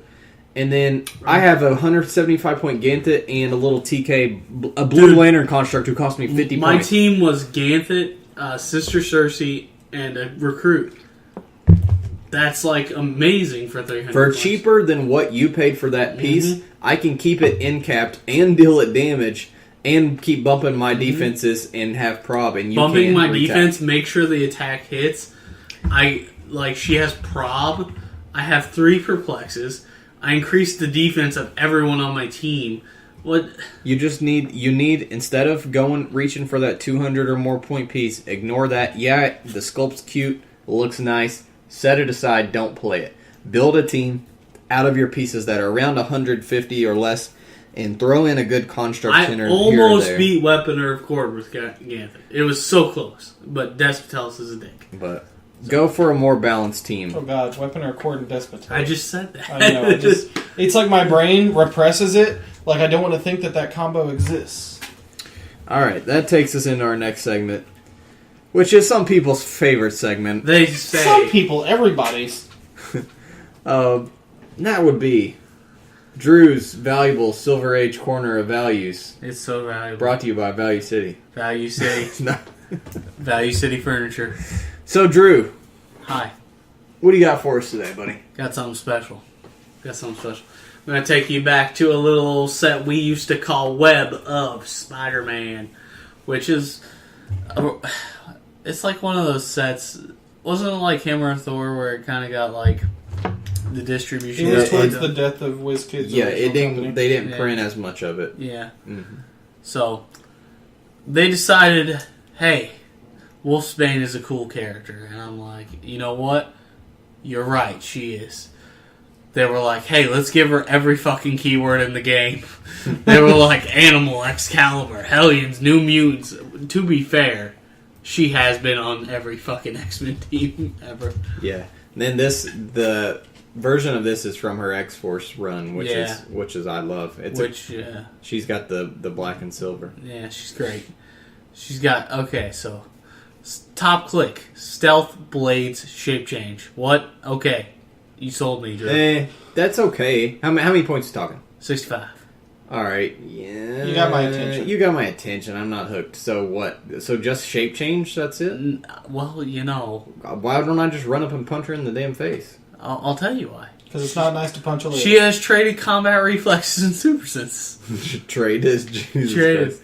So 65.19 defense and melee with super senses if you do hit that. If I haven't said this enough on this podcast, what's my favorite power combination? Combat reflex, super sense? Super senses and shape change. Oh, super sense. Well, that's Which for someone with your die rolling skills, I'm shocked that that's the case. But it's so good. It's so good. You know why I love it though? Is because it annoys the fucking shit out of people. Yeah. Nothing frustrates people more in this game than continually hitting shape change and super senses. When you have piece has both of them, they just get so pissed off, and then they get on tilt, and then it's just easy to pick That's why I'm apart. happy Precision Strike exists. But anyway, sorry. Anyway, that's damn good. Yeah. So that's good. She doesn't have moving attack. That makes her bad. Hammers. For only 65 points. No, This is what I want for a tie-up piece. Hunter, no, but she's so bad, man. She doesn't have move. Guess what? She gets a second click, and then she rolls. What's on there? Shape change there, Battle Fury afterwards. Still keep shape change. Then she gets Battle Fury after that. Yeah, Battle Fury. Fuck your shape change. I just lost shape change. I'm gonna fuck your shape change. Drew gets a little excited. A little bit. Yeah, I'm afraid he's going to turn into a werewolf and tear me a new one. This is better than being a pup, Austin. Wolfsbane is the simple yet effective dial. You know what I mean? Like, we're not bringing anything special. We don't have some crazy special power here. We just have a cheap character with 3 amazing defensive powers, and that's what she's for. Yeah, we want to bring you now, Hunter. What rarity would Wolfsbane be in your set? I'm thinking, well, you know what though? She doesn't have any crazy special powers. Yeah. You know what I mean? And no crazy trait, and she's not expensive, so I would expect her to be a rare, maybe uncommon spot. Uncommon. Okay. But very cheap uncommon. Alright, so how much we thinking on cool stuff? Let's do prices right. Old figure, probably getting at a flea market. About Cool Stuff Inc. price, what do we think for this valuable 65 $2 probably. I say $1.50. I'm going to say 99 cents. Because that's what pretty much everything is. Oh, $2.50. $2.49. Yeah. I'm sorry, we have misled you into what is not a value piece. No, I was pretty much a right gold on. bar. $2.50 is not bad. I was kidding, gosh. Especially from a set like Web of Spider-Man. That's what I was going to say. The issue is that it's from a set that didn't get printed. Go look up Hammer of Thor and Rocket Raccoon and tell me that motherfucker ain't worth it. So he's an uncommon. He's like $20. All right, good choice. All right, that's going to lead us into community. Question this week was, what piece are you most sad to see rotate from modern age? None of them. I am so ecstatic because the list of pieces I am glad are rotating is huge. I can take all the hits. I'm fine, the rest of them are gone. Joe, fix it. That's a hard question, really. I mean, there's a lot of good pieces in those older sets. Superman, Manchester Black. You've never played Manchester. I never will either. Maxwell Black or Manchester Black? Manchester Black. Who the hell's Manchester Black? He's actually He's not bad. I know who he is. No, I don't know who he is. Oh, he's not a bad piece. Manchester Black is basically them trying to create somebody similar to John Constantine and make him cool, and it just doesn't. They even went with a British sound. Yeah. Yeah. He's on Suicide Squad. That's what I know him from. He was also on one of the real good animated Superman short sets on Netflix. I can't think of the name of it off the top of my head. But He ain't the worst figure. No, That's not bad for 96 points. no, he's not a bad figure at all. Well, now he can be part of Drew's Silver Age Value Corner. Manchester Black will never be part of anything. Anyways, so for me, Mole Man, it's going to be real sad to see him. As much as I don't like seeing Shuma do really well, and Shuma needs Mole Man to do well, I just really like Mole Man. I am kind of happy 'Cause I Mole love Man's monsters. gone. Because as much as I do love monsters, I hate playing against Mole Man armies. Because what happens is I have a Giganto brutalizing my entire team with 50 actions a turn. But for me, it's my favorite piece of all time, Lieutenant Gordon. And that's a piece... LTG. That's another piece. I don't want to see him rotate out of the meta. Because that's a cool thing. Like, he enables so many different theme teams to actually be legit. And without him, how is a police team now a legit meta team? It ain't. It's not, exactly. But we got Banshee at least. So, and honestly, how's Gotham City? That takes a little lot away from Gotham City, too. Oh, yeah. Lieutenant Gordon being gone. Let's see. Yeah, at least we have Banshee now for police, but still, Lieutenant Gordon is a bigger hit than adding Banshee, in my opinion. I think Beekeepers. I'm sad to see Beekeepers go. Yeah. So let's see what you guys said. What were your... Obviously, Manchester Black. If anyone says Chaos War Hawkeye, they're not allowed to listen to the podcast anymore. Chaos, Ricky Joe White. Ricky, next time I see you, you listen to this, I'm punching you in the arm. The Gauntlet was said by a few people. And Gauntlet is one I am going to miss. Astrals I saw listed a whole lot. I am so happy those are gone. Astral isn't that bad. It's Mystic filler, which as if they need filler. Mole Man's on here a whole lot. Enchantress is on here a little bit. Cosmo and Wasp. That's a man after my own heart right there. CW030 Wasp. She's a great piece for the meta. Cosmo's a great piece too. Another person, Wasp and Hawkeye. Yeah. Rick Jones. Lobo. Yeah, a lot of Enchantress. Lobo's great. A lot of Lobo. Enchantress on here. A lot of John Constantine. Alright, and then Dial Design. We have a winner for July. Or June. Sorry, I'm jumping way ahead. For June. And, surprise, surprise, it's We Are Venom.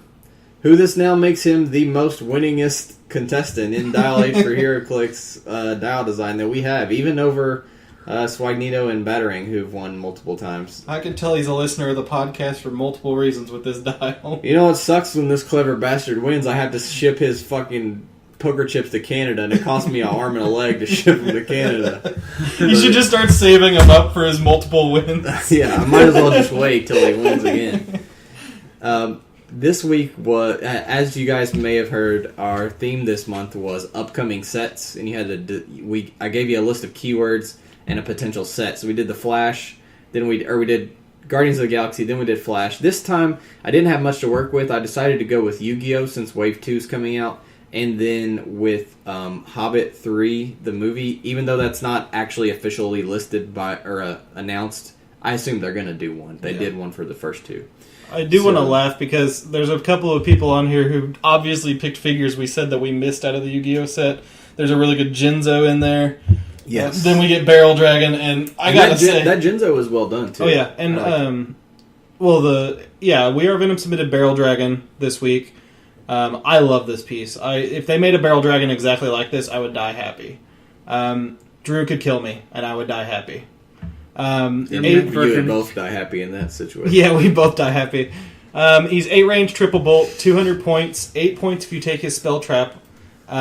He has Robot Dark and Bandit Keith keywords. See, the Bandit Keith keywords where I know he's a man after my own heart now. Bandit fucking Keith. You just like him because of the Abridged series? No, I just love Bandit Keith because he plays robots, which are my favorite thing. We got none of in this set. We didn't even get a damn slot machine. Yeah, where's my damn slot machine? I was so mad at the lack of a slot machine. I need slot machines. He has improved targeting, can shoot while based against characters that aren't based with him. It's called Triple Barrel. Indom, Sharpshooter, special movement power, 12 attack, energy explosion, 18 imper, 4 damage. His special movement power is called Triple Cannon Shot. Give him a free action, choose an opposing character within range and line of fire, roll 3d6, and deal the chosen character 2 unavoidable if at least 2 of the d6 are even. If Barrel Dragon uses this power successfully, he can't cause further damage to the chosen character until your next turn. So you can take the risk and you can gamble to see if you get that one major shot off for 2 unavoidable, or you can just take a normal attack for 4 damage. I dig it. And then I really love, he happened to pick 2 of my favorite spell and trap cards in existence, which are Metal Morph and Stop Defense. The Stop Defense is a spell. Give the set character a free action. The set character chooses an opposing character within range and line of fire. Until your next turn, that character can't use defense powers through any game effect. When you do this, remove the spell at the beginning of your next turn. Exactly what I'd expect out of Stop Defense. There you go. Use it with Weaponer of Chord. See what happens. The trap is Metal Morph. The first time the set character is targeted with an attack, increase its defense value by +2 for the duration of the attack. If the attack misses, keep the trap card on the set character's card when making an attack. The character may replace its attack value with the target's attack value +1. Remove this trap when the character takes damage. And see, that's really cool. He did a really good job of matching these to the actual card effects. This is exactly like... If WizKids made a Barrel Dragon, this is exactly what I'd expect it to be. Yeah, that movement power makes it for me. Oh, yeah. That's great. I think that's part of why he got so... I mean, there were a lot of good submissions. Like, when I submitted my scores, there were a lot of 8s and 9s, but this Barrel Dragon took my heart. And it shot it out of a triple barrel cannon. Alright, congratulations to We Are Venom. Winner once again. I've already sent you your PM. Yeah, he hasn't responded yet, so I don't know what kind of tokens he wants, but he'll get to add to his... Bandit Keith tokens. He'll get to add to his repertoire of tokens I've already created for I him. want Bandit Keith tokens. Hunter, make us all Bandit Keith tokens. No. Please. Just a picture of him thumbs upping and then the sunglasses and the bandana. Yeah! I'd use those every week. Alright. We do have Best Build announcement, a big one. So, Best Build will be taking place next weekend. Go ahead and let old Dick Grayson out before he starts making too much noise. He's trying to climb the wall. Your cat has mental problems, Hunter. Well, he's done a like few... all of the children Bruce Wayne adopts. The event, or the bill, it's too late to submit to Best Build. Thank you, everyone who submitted. We got about, I'd say, 30 or so here. It grows every week and it gets harder to choose. Submissions. So the format is we had to do a 600-point Golden Age team that has at least 4 different universes represented on it, and those are the different universes in Clicks, like DC, Marvel, Mage Knight, Lord of the Rings, Yu-Gi-Oh!, Street Fighter, Kick-Ass, Bioshock, etc., etc. So you guys built us teams and sent them in. We have chosen our finalists. Drum roll, please. I chose Travis Schultz, who sent us, I think his came through Gmail. And he did exactly, or not exactly, but similar to what I was saying on the podcast. I said send me some teams with a lot of Mage Knight. 2 of you guys sent me a lot of Mage Knight pieces. This one has 2 Skeleton Skullwalkers, 3 Zombie Shambler. I was thinking of the other guys. But anyways, I want to try these guys too.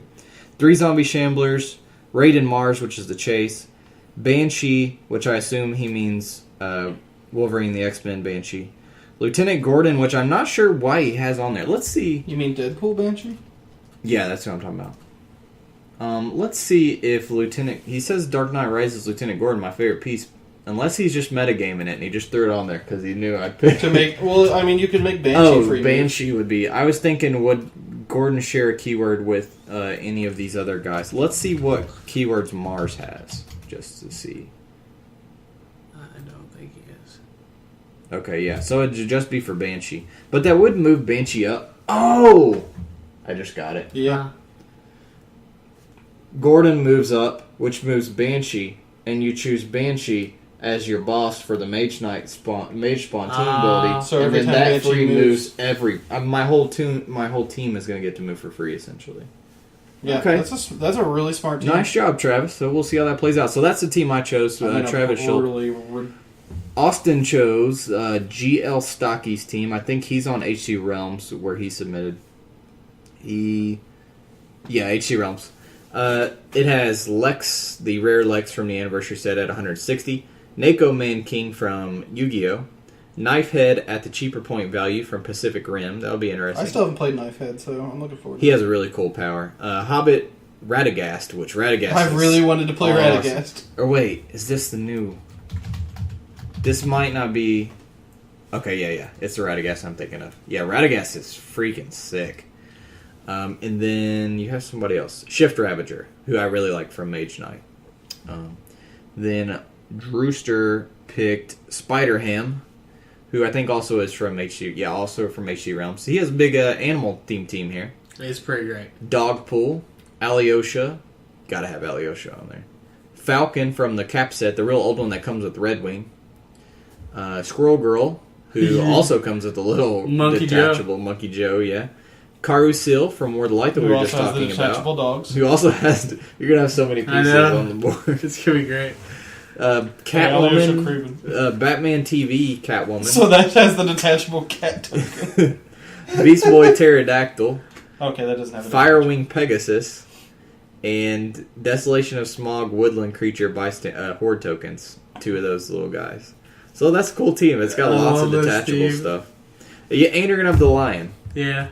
So let's think how many actual things you're going to have on the field. 1, 2, 3, 4, 5, 6, 7, 8, 9, 10, 11, 12, 13. Is it just an Attack of the Woodland Creatures team? You have 15 pieces on the board in a 600-point event. So that'll be fun, too. So those are the teams we chose for finalists.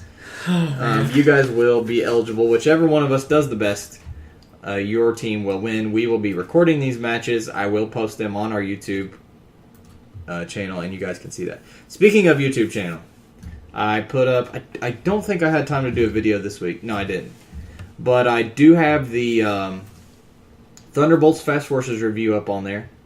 And I also did another video, the Return of the King CTD unboxing. So what they did with Return of the King, guys, and the sculpts are great, by the way.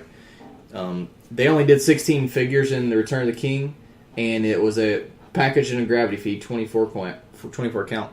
So the cool thing that they did with this set that I honestly wish they would do with almost every Clicks set like this is in your 24 count gravity feed, it's a fixed rarity.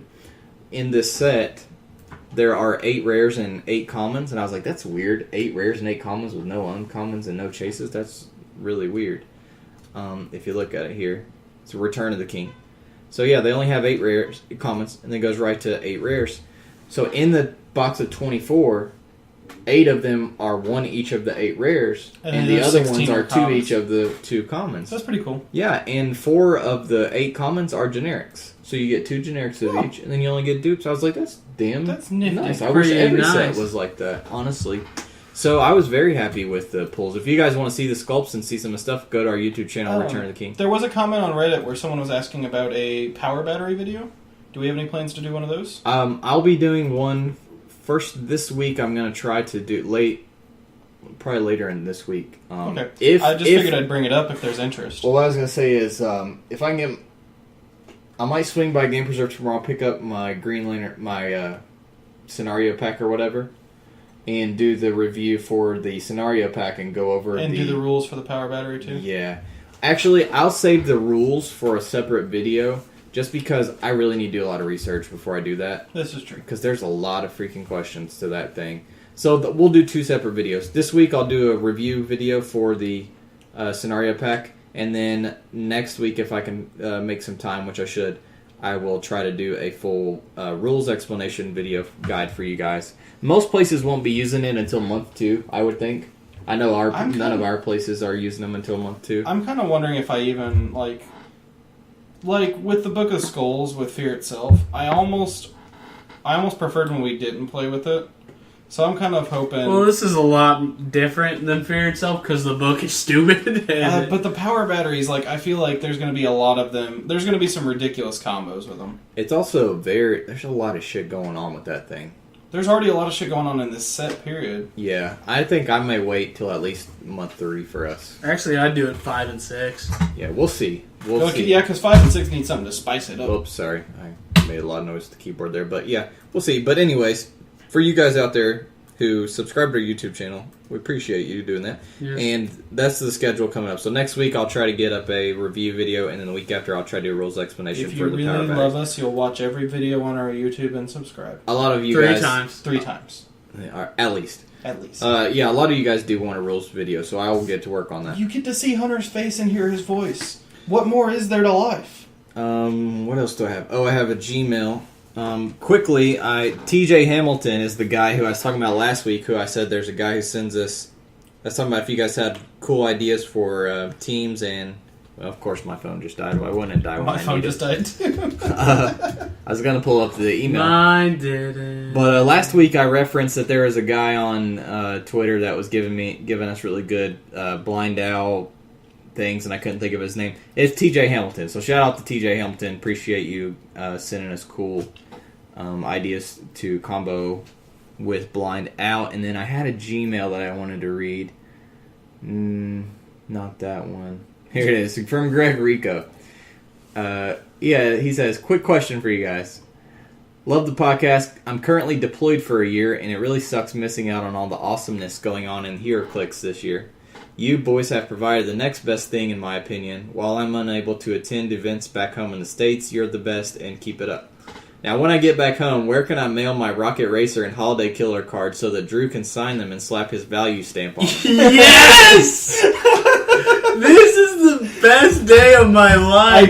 I do want to say we're all going to be at Gen Con here in 2 months. So anyone who's going to be at Gen Con, keep an eye out for us. I tell you, okay. So yeah, speaking of which, and I was going to talk about that when Gen Con gets closer. We're going to try to get shirts made up, depending on how many I can get and the prices. The price, we would not charge you guys for we wouldn't overcharge. Like basically, we would just charge you guys however it would be much at cost. Yeah, it would be however much it cost me to get them and then ship them.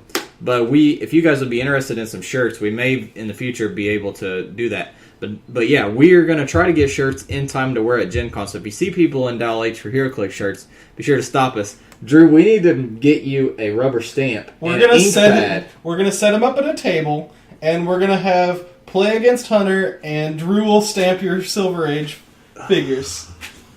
And you get to poke Austin in the stomach and watch make him do his Pillsbury thing that he does.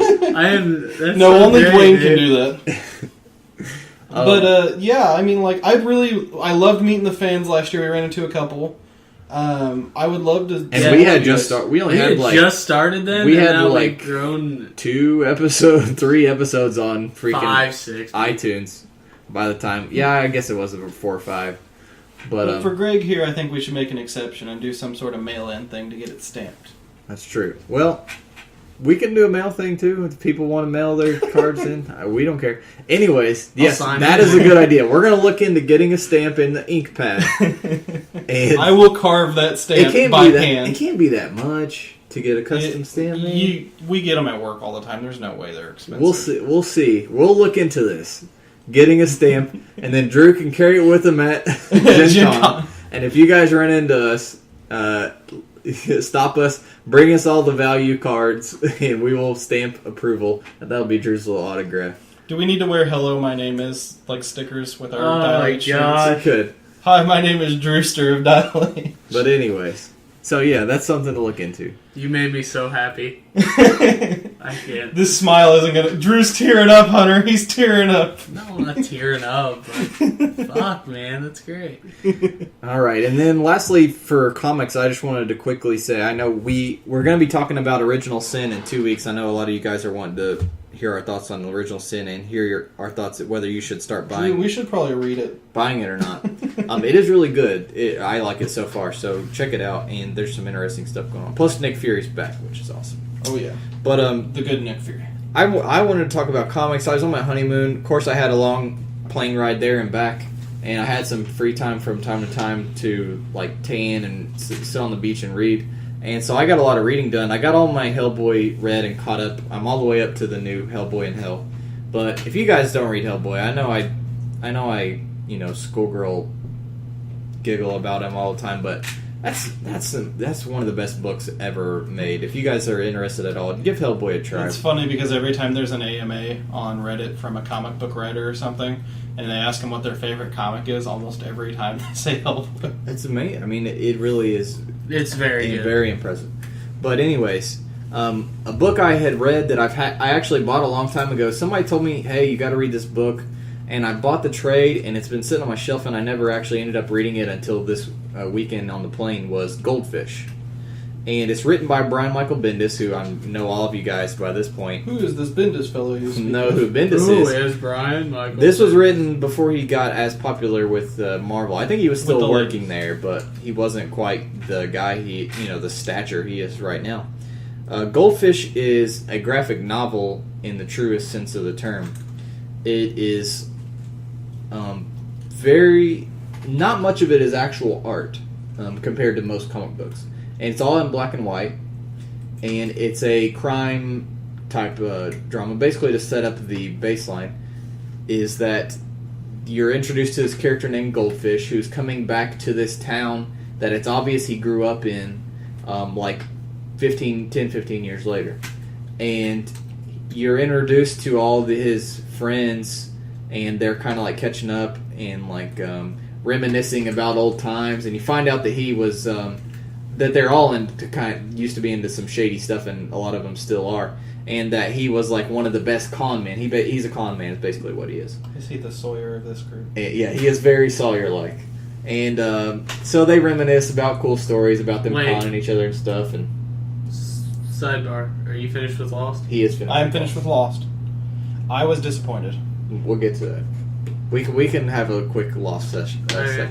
But anyways, it's a lot about crime. The main plot is between him and this chick who now runs a casino in this little town, which is basically where all the shady stuff in the area goes down. Anyways, there's lots of little threads going on in the book at the same time, and it's really well written. It feels really realistic. It honestly feels a lot like a Brian Azzarello series to me. Like, it has that good ground level grittiness. It's nice. It's well paced. It's well written. The dialogue is really natural. This would be an excellent movie. Somebody should make a movie out of Goldfish, honestly. Well, they're doing a Sin City movie.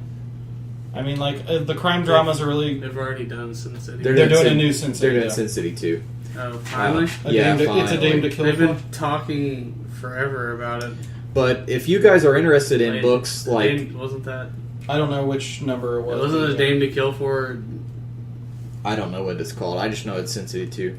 But if you guys like Criminal or Fatale or what's another book that's similar to 100 Bullets, like those kind of books. Sin City. Definitely pick this up. I know it's a popular book. A lot of you guys may have already read it, but if you haven't, if you're like me and you've always heard it's pretty good and but you never actually stopped and read it, read it. It's honestly not that long either. So he does the art as well. He does the art and the dialogue.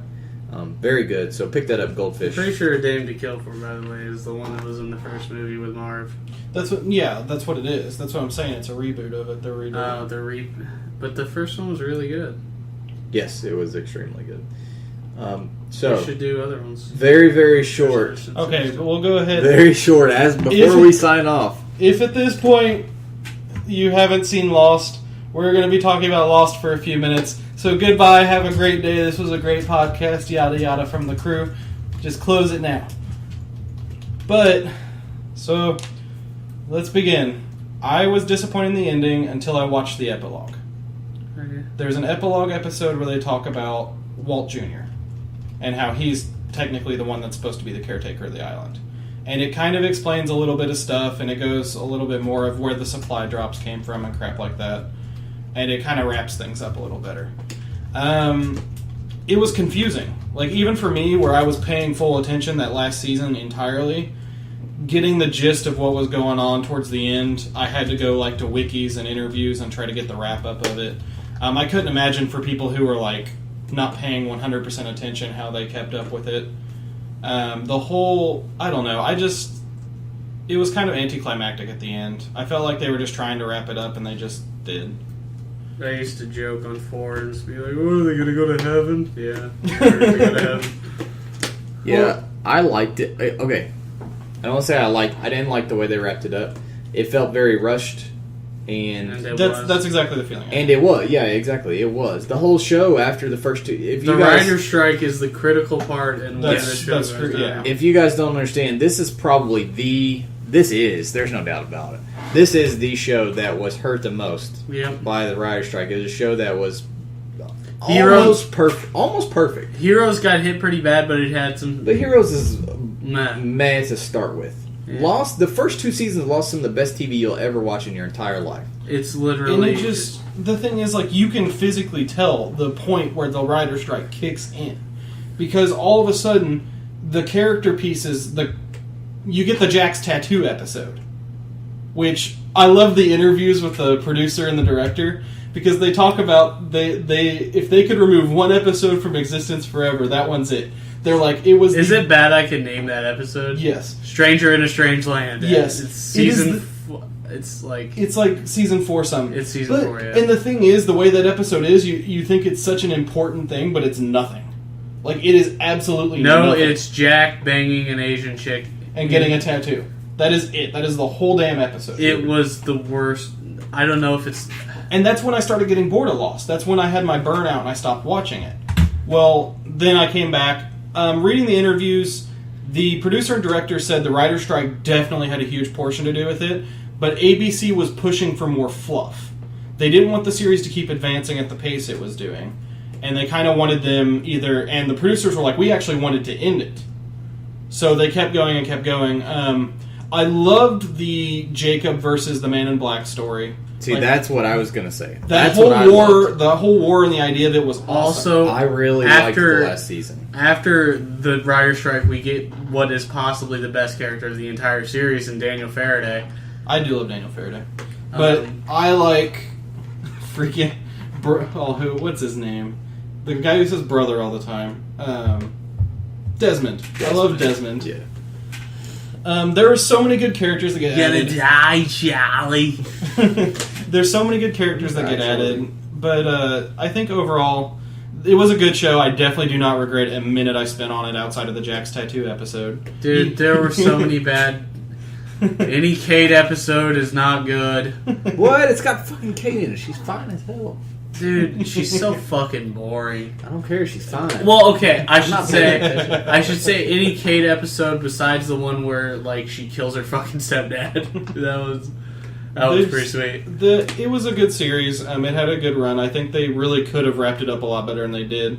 But I think the producer and director just wanted to end it at that point. I really liked the last 6 episodes or so, though, the Jacob. Yeah. Like, my only thing I wish they would have done would have been to escalate the war between Locke, Widmore, and and Jacob's followers. Just like this one big, like, catastrophic Locke battle. died a long time ago. It's not... Okay, evil Locke. That's not actually Locke, I know. That's not Locke, that's the Man in Black. I know it is. Okay, Which, honestly... Which is the man... Here's the annoying part. Now I want to watch through the whole series again now that I know that the smoke monster can take the form of dead people, because that's going to change a lot of stuff. Mm-hmm. All of a sudden, Jack's father towards the beginning makes sense. Exactly, that's exactly what it is. There's so much stuff that comes back like that. It's the Man in Black, the entire series. It was a good... I would recommend the series to anyone. Really, hands down. It was a great series. After we just spoiled it all. Yeah, after we just spoiled it all. Well, Austin gave a disclaimer. I gave a disclaimer. Mm-hmm. Sorry, we didn't super spoil everything. Sorry that we randomly are going on a tangent about a show. I don't know. We've talked over. about TV shows before. I know, but this show's been over forever. Yeah, me and Hunter were on board that phenomenon. I don't think. Because, I don't know, it was I was late to it. I didn't watch it on TV. I watched it. Oh, you didn't watch it? I watched it online, and then I watched some on Netflix. I've been watching it for the last 6 months. Lost was the one of the biggest parts of my child. It created the Drewster as we know him. No, it really didn't. The bitter asshole. He created the bitter asshole as we know him. That was my extra. We better introduce him next week as the bitter asshole. Alright, you'll have to remind me. Well, next week will be a short episode. As you guys have heard, we're on a different schedule now. So next week you'll just get news. Half of our love. Just news and community, and get to hear our beautiful voices. But at least we'll keep you updated on all the new... I think next week we will get some news. The hot shit for kids, yo. With that said, see you next week. Bye-bye! Later.